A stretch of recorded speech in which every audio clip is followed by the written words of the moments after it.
कभी तुमने सोचा है कि कॉन्ट्रास्ट, वैल्यू, कंपोजिशन, इन सब जैसे वर्ड्स का मतलब क्या है? अगर हाँ, तो ये वीडियो तुम्हारे लिए है। आज हम आर्ट की ऐसी 3 कॉमन और इम्पोर्टेंट टर्म्स को इजीली समझेंगे और ये भी कि तुम इसे अपनी ड्राइंग्स में कैसे ला सकते हो। मेरा नाम नुपुर सोनार है और मेरा विजन है तुम्हें high quality art education provide करना, जो कि तुम्हें और आने वाली जनरेशन को हेल्प कर सके और इंस्पायर कर सके, ताकि तुम अपनी ड्राइंग में डेप्थ ला सको एंड फाइनेंशियली इंडिपेंडेंट बन सको। तो चलो शुरू करते हैं। उससे पहले इस व्हाट्सएप नंबर को मेरे नाम से सेव करो और मुझे इन्वर्ट लिखकर भेजो। तुम्हें मेरी एक free guide invert drawing mastery मिल जाएगी। इसमें मैंने सिखाया है कि कैसे तुम इन्वर्ट ड्राइंग कर सकते हो और कौन से ऐप यूज कर सकते हो। सारा स्टेप बाय स्टेप प्रोसेस मैंने बताया है। और तो और कुछ रेफरेंस इमेजेस भी है जिसका इन्वर्टेड इमेज भी मैंने दिया है। तो जल्दी से ये दिए गए व्हाट्सएप नंबर को सेव कर लो।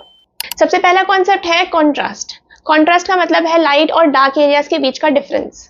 ये देखो, लाइट और शैडोज जितने ही पास होंगे उतना ही कॉन्ट्रास्ट कम होगा और जितने ही दूर होंगे उतना ही कॉन्ट्रास्ट ज्यादा होगा।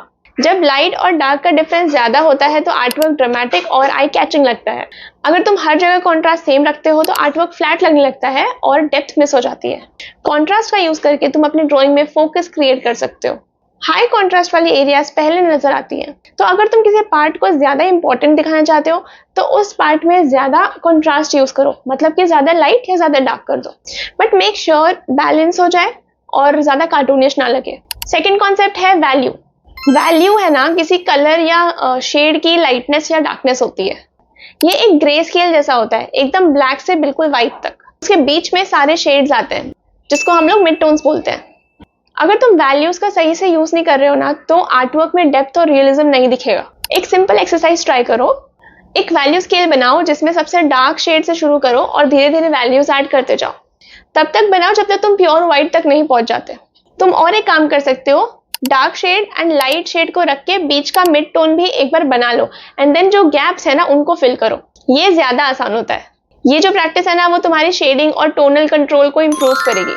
तीसरा कॉन्सेप्ट है पर्सपेक्टिव। पर्सपेक्टिव एक टेक्निक है जो ड्राइंग को रियलिस्टिक डेप्थ और डिस्टेंस देने में हेल्प करती है। इतना समझो कि यहाँ पे मैं शेडिंग की बात नहीं कर रही हूँ, ड्राइंग की बात कर रही हूँ।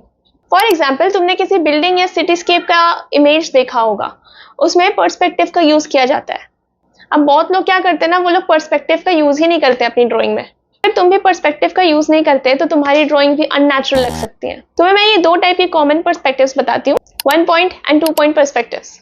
1 पॉइंट पर्सपेक्टिव में सारे लाइंस एक ही पॉइंट पर जाके मिलते हैं। जैसे कि किसी रोड का ड्राइंग है, ठीक है, एक ही पॉइंट पे जाकर मिल रहे हैं। यहाँ पर एक वैनिशिंग पॉइंट होता है। सबसे पहले तुम एक होराइजन लाइन बनाते हो, उसके ऊपर एक डॉट मार्क करते हो जो कि हमारा वैनिशिंग पॉइंट बनता है। और फिर जो भी सारे लाइंस हम बनाएंगे ना वो सारे लाइंस उसी पॉइंट पर जाकर खत्म होते हैं, उसी पॉइंट पर जाके मिलते हैं, चाहे वो कहीं से भी शुरू हो रहा हो। तो ये होता है 1 पॉइंट पर्सपेक्टिव। अब 2 पॉइंट में भी तुम लोग समझ गए रहोगे।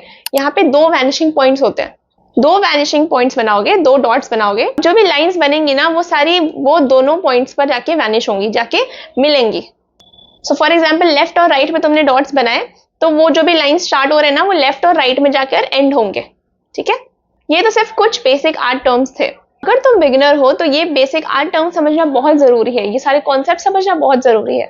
ये सिर्फ वर्ड्स नहीं है, इनका सही से अगर तुम यूज करोगे ना तो ये तुम्हारे आर्टवर्क को एक नेक्स्ट लेवल तक लेकर जाएंगी। अगर तुम्हें ये वीडियो हेल्पफुल लगी है तो ये वाली वीडियो भी जरूर हेल्पफुल लगेगी। और अगर तुमको आर्ट सीखने और इम्प्रूव करने में इंटरेस्ट है तो इस चैनल को जरूर सब्सक्राइब कर दो ताकि ऐसे ही वीडियोस तुम्हें रिकमेंड होते रहे।